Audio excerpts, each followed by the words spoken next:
The Samsung Galaxy Z Fold Tab could be the world's first foldable tablet.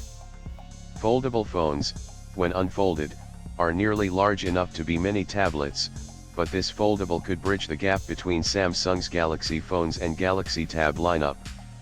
Samsung has so many foldables on the horizon that it's difficult to keep track, from the Galaxy Z Fold 3 to the Galaxy Z Flip 3 and Galaxy Z Flip Lite.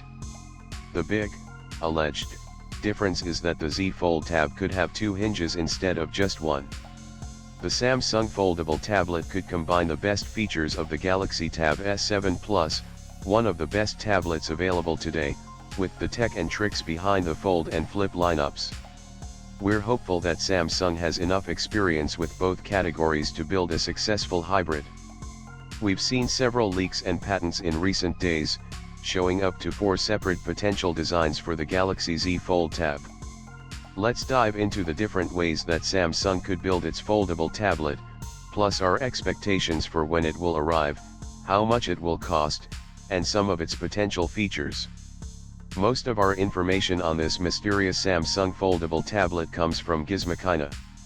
It reported that the Samsung Galaxy Z Fold Tab release date would likely be in Q1 2022, which means anytime from January through the end of March. According to Gizmochina, we will likely learn more about the Galaxy Z Fold Tab in August 2021, when Samsung officially announces the Z Fold 3 and Z Flip 3. However, this hasn't been decided yet, and the reveal could be pushed back.